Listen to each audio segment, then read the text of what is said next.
Bonjour à tout le monde, ici Jean-Claude Selly, guérisseur, magnétiseur en Suisse. Aujourd'hui, nous allons parler des principes du régime paléolithique.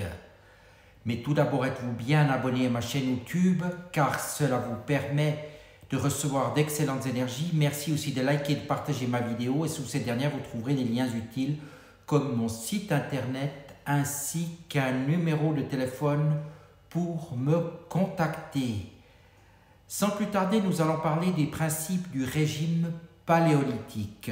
Ces dernières décennies, la courbe de notre consommation de produits laitiers et céréaliers est devenue exponentielle. En parallèle, on a vu se développer de nouvelles maladies dites de civilisation, dont les maladies de surcharge comme le diabète, l'obésité, les maladies cardiovasculaires, les dégénérescences cérébrales telles que Alzheimer et les maladies toxiques telles que les cancers. 30% de la population occidentale souffre de l'une ou l'autre de ces pathologies. Cela porte un nom, le syndrome métabolique. Certains estiment qu'en changeant notre alimentation, nous pourrions améliorer notre santé et notre qualité de vie. C'est la proposition du régime paléolithique. Bien avant notre ère moderne et sédentaire, on se nourrissait de racines, de fruits, de chasse et de pêche. C'est la longue période du paléolithique.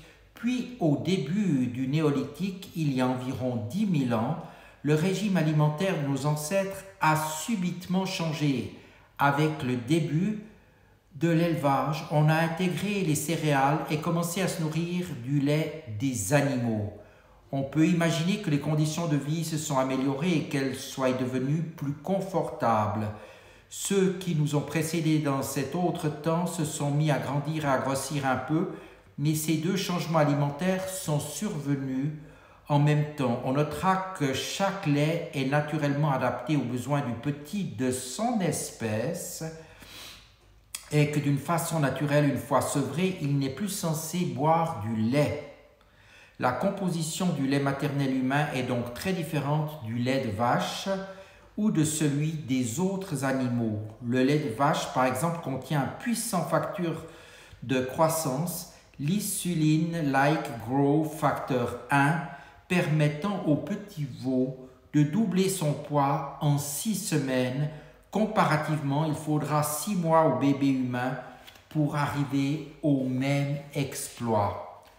Donc, déjà, on peut dire que chez certaines personnes, le gluten ou les produits laitiers peuvent entraîner des douleurs et des dérèglements. L'IGF, la principale cause du syndrome métabolique. Les produits laitiers animaux représentent une importante part de notre alimentation occidentale et sont soupçonnés d'être à l'origine de nombreux problèmes de santé. Ainsi, par exemple, lorsque nous ingérons du lait de vache, nous avalons nous aussi cette protéine, l'IGF. Elle présente même dans un lait sans lactose et stimule la sécrétion de notre insuline 6 fois plus que le simple glucose.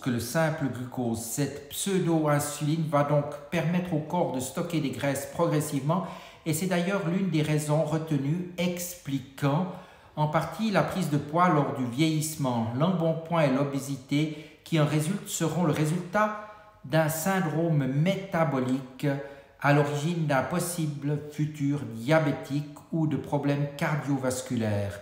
Chez les hommes, elle est également évoquée comme cause possible de l'hypertrophie de la prostate. En effet, cette hypertrophie est extrêmement fréquente chez les hommes vieillissants, alors que logiquement la prostate devrait plutôt s'atrophier avec la baisse, devrait également s'atrophier comme avec la baisse de testostérone. Chez certains d'entre nous, en particulier pour les personnes asiatiques, il manque de la lactase, l'enzyme qui permet de digérer et d'assimiler le lactose qui est un sucre. Ces personnes connaissent alors des diarrhées chroniques mais d'autres subiront des intolérances ou des allergies. Il en va de même avec le gluten, cette protéine contenue dans différentes céréales, principalement le blé et le seigle. L'allergie au gluten se nomme la maladie cœliaque et touche environ 1% de la population. Elle détruit les parois intestinales et crée une très grave malabsorption. Le seul moyen de s'en sortir est donc d'opter pour un régime sans gluten strict. Beaucoup plus nombreuses sont les personnes intolérantes au gluten. Cela résulte en troubles de la digestion, douleurs abdominales, gaz, ballonnement, diarrhée ou constipation. Qu'en est-il au niveau du régime paléolithique en test? Autant les produits laitiers que le gluten peuvent créer de l'inflammation ou de l'allergie. Le régime paléolithique propose une alimentation exempte de produits laitiers et de gluten. Lorsque l'on ne sait pas ce qu'il est dans notre situation, il convient donc d'arrêter ces deux sources d'alimentation en même temps, puis de réintroduire progressivement un produit après l'autre et l'observer l'apparition ou non de symptômes. C'est ce qu'on appelle une fenêtre thérapeutique.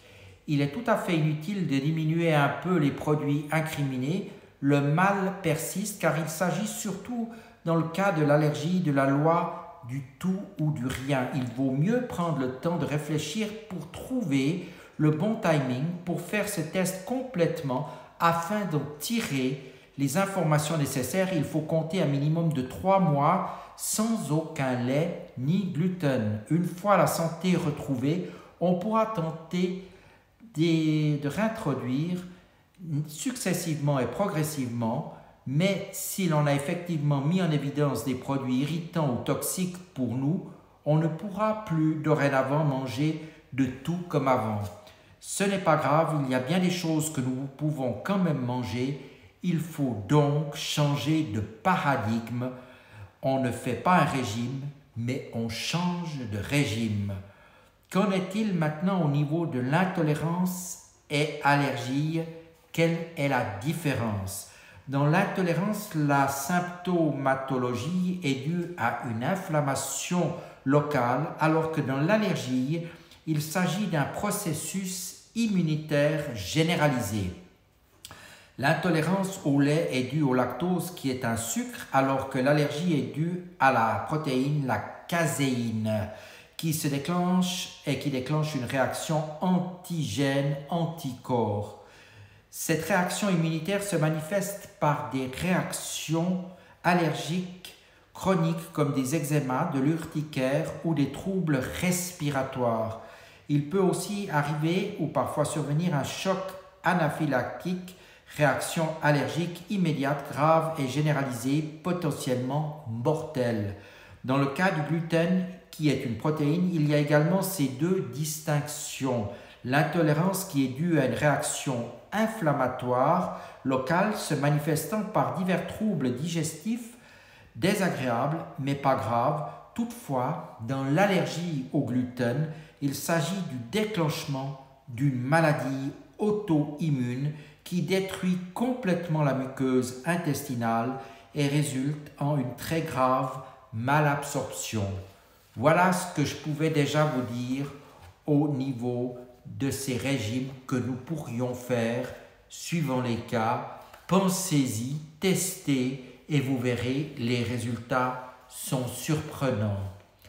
Voilà, je vous remercie de votre attention, vous dis à tout bientôt. Vous savez que pour faire un bilan énergétique gratuit des lieux de vie, des personnes et des animaux, vous pouvez me contacter au 0901 650 650 ou demander un forfait Twint ou PayPal en m'appelant au 079 756 26 50.